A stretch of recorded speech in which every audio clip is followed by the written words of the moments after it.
Class 10 এর প্রিয় ছাত্রছাত্রী, তোমাদের এই ভিডিওটিতে স্বাগত জানাই। ভিডিওটিতে ভূগোলের পঞ্চম অধ্যায়ের প্রথম পার্ট ভারতের প্রাকৃতিক পরিবেশ থেকে 5 নম্বর প্রশ্নের জন্য সাজেশন ভিত্তিক মাত্র 4টি খুবই গুরুত্বপূর্ণ প্রশ্ন এবং তাদের উত্তরগুলি নিয়ে এই ভিডিওটিতে আলোচনা করব। এই অধ্যায়ে এই 5টি প্রশ্ন 2024 মাধ্যমিক পরীক্ষার জন্য খুবই গুরুত্বপূর্ণ। সম্পূর্ণ ভিডিওটি দেখবে।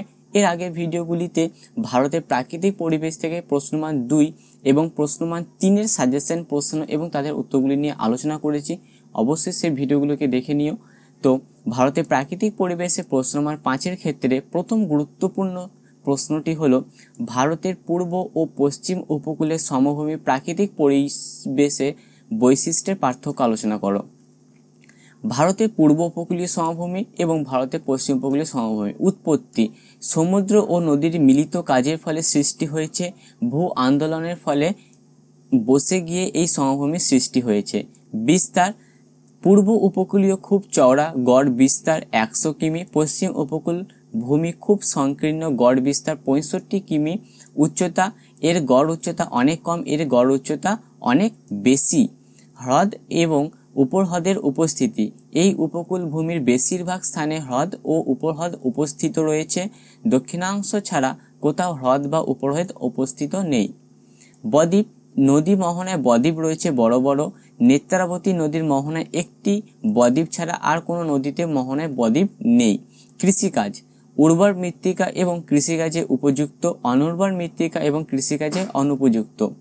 যোগাযোগ ব্যবস্থা সংকীর্ণ উপকূল হওয়ায় যোগাযোগ ব্যবস্থা কম উন্নত, চওড়া উপকূল হওয়ায় উন্নত যোগাযোগ ব্যবস্থা রয়েছে। দ্বিতীয় গুরুত্বপূর্ণ প্রশ্নটি হল, পশ্চিম হিমালয়ের ভূপ্রাকৃতিক বৈশিষ্ট্য সম্পর্কে আলোচনা করো। উত্তর, জম্মু ও কাশ্মীর, পাঞ্জাব, হিমাচল প্রদেশ, উত্তরাখণ্ডের পার্বত্য অঞ্চলে পশ্চিম হিমালয় গঠিত। এই পশ্চিম হিমালয়ের 3টি ভাগ হল কাশ্মীর হিমালয়, হিমাচল হিমালয় বা পাঞ্জাব হিমালয় এবং কুমায়ুন হিমালয়। কাশ্মীর হিমালয় এই অংশটি জম্মু ও কাশ্মীর জুড়ে বিস্তৃত।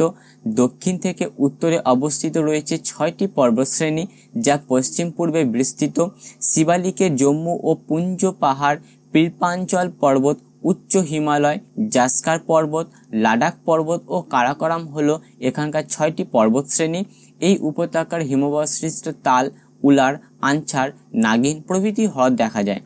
হিমাচল হিমালয় বা পাঞ্জাব হিমালয় হিমাচল হিমালয়ে দক্ষিণ দিকে রয়েছে শিবালিক পর্বতশ্রেণী যার উচ্চতা 600 থেকে 1500 মিটার। এই অংশটি পাঞ্জাব ও হিমাচল প্রদেশের প্রায় 64,000 বর্গ কিমি এলাকা জুড়ে অবস্থিত।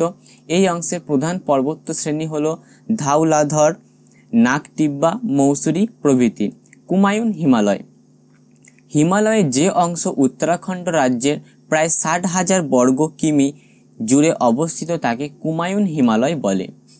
এই অংশের কিছু উল্লেখযোগ্য শৃঙ্গগুলি হল বদ্রীনাথ, ত্রিশূল, কেদারনাথ, তুঙ্গনাথ, নন্দা দেবী, কামো ইত্যাদি। এখানকার প্রধান হিমবাহ গঙ্গোত্রী, যমুনেত্রী, মিলাম ইত্যাদি।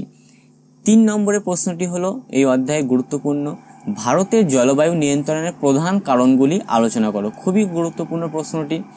ভারতের জলবায়ু বেশ বৈচিত্র্যময়। এর প্রধান নিয়ন্ত্রণগুলি হলো: 1. অবস্থান ও অক্ষাংশগত বিস্তার। কর্কট ক্রান্তি রেখা ভারতের মাঝ বরাবর বিস্তৃত হওয়ায় ভারতের দক্ষিণাংশে ক্রান্তীয় জলবায়ু এবং ভারতের উত্তরাংশে উপক্রান্তীয় ও নাতিশীতোষ্ণ জলবায়ু দেখা যায়। এই কারণে ভারতের দক্ষিণ অংশের তুলনায় ভারতের উত্তর অংশে উষ্ণতা কম হয়। হিমালয় পর্বতের ভূমিকা।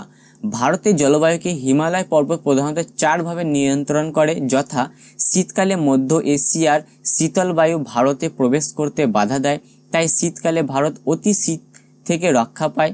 হিমালয় পর্বতমালা প্রাচীরের মতো দাঁড়িয়ে থাকায় হিমালয়ের দক্ষিণ ঢালে দক্ষিণ পশ্চিম মৌসুমী বায়ু বাধা পেয়ে শৈলক্ষেপ পদ্ধতিতে প্রচুর বৃষ্টিপাত ঘটায়। হিমালয়কে অধিক উচ্চতার কারণে হিমালয় উপক্রান্তীয় অঞ্চলে অবস্থিত থাকা সত্ত্বেও এখানকার জলবায়ু শীতল নাতিশীতোষ্ণ প্রকৃতির। ভারতের জলবায়ুতে হিমালয় পর্বতের ভূমিকা, এই উত্তরটিও একই উত্তর হবে। এটি 3 নম্বরের প্রশ্নের জন্য কিন্তু গুরুত্বপূর্ণ। এরপর সমুদ্র নিকট অবস্থান। দক্ষিণ ভারতের 3 দিকে সমুদ্র বেষ্টিত হওয়ায় এখানকার উপকূলীয় জলবায়ু সমভাবাপন্ন। আবার উত্তর ভারত সমুদ্র থেকে অনেক দূরে অবস্থান করায় শীত ও গ্রীষ্মের মধ্যে পার্থক্য অনেক বেশি। এরপর হচ্ছে মৌসুমী বায়ুর প্রভাব ভারতীয় জলবায়ুতে।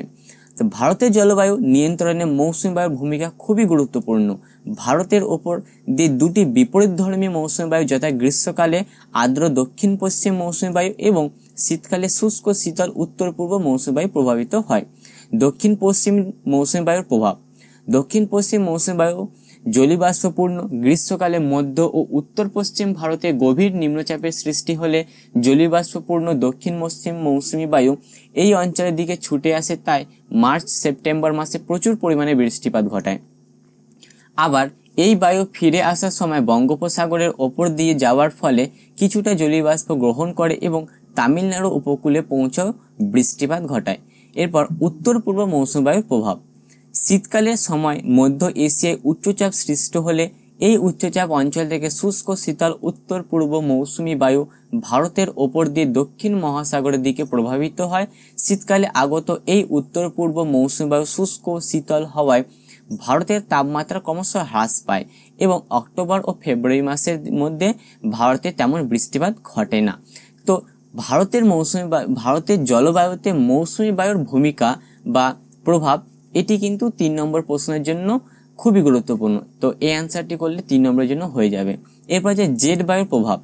ট্রোপোস্ফিয়ারের ঊর্ধ্বস্তরে পশ্চিম থেকে পূর্ব দিকে প্রভাবিত তীব্র গতিবেগ সম্পন্ন বায়ু প্রবাহকে জেট বায়ু প্রবাহ বলে। এই জেট বায়ু প্রবাহের ফলে ভারতের জলবায়ু প্রধানত দুটি ভাবে নিয়ন্ত্রণ করে, এক ক্রান্তীয় পূবালি জেট এবং 2 পশ্চিমী জেট। ক্রান্তীয় পূবালি জেট বায়ু ভারতের মাঝ বরাবর নিম্নচাপের সৃষ্টি করে, যার ফলে দক্ষিণ ভাগ থেকে মৌসুমী বায়ু ভারতে প্রবেশ করে এবং এর প্রভাবে গ্রীষ্মকালে বৃষ্টিপাত ঘটে। পশ্চিমী জেট শীতকালে উপক্রান্তীয় পশ্চিমী জেট বায়ুর প্রভাবে ভারতে উচ্চচাপের সৃষ্টি হয়, যার ফলে মৌসুমী বায়ু ফিরে যায় এবং ভারতের শীতকাল ও শুষ্ক ঋতু বিরাজ করে। এখান থেকে দুটি গুরুত্বপূর্ণ প্রশ্ন রয়েছে, একটি হলো ভারতের জলবায়ুতে জেট বায়ুর প্রভাব, যা 3 নম্বর প্রশ্নের জন্য ইম্পর্টেন্ট, এবং আরেকটি জেট বায়ু প্রভাব কাকে বলে, এটি 2 নম্বর প্রশ্নের জন্য কিন্তু ইম্পর্টেন্ট। লাস্ট এই অধ্যায় থেকে 5 নম্বর প্রশ্নের জন্য, সেটি হলো ভারতের পলিমৃত্তিকা এবং কৃষ্ণ মৃত্তিকার বৈশিষ্ট্যগুলি সংক্ষেপে লেখো। পলিমৃত্তিকার বৈশিষ্ট্য। পল্লী মৃত্তিকাতে বালির তুলনায় পলি ও মাটির পরিমাণ বেশি থাকে। পলি মৃত্তিকায় পলির পরিমাণ বেশি থাকায় এই মাটি খুবই উর্বর হয়।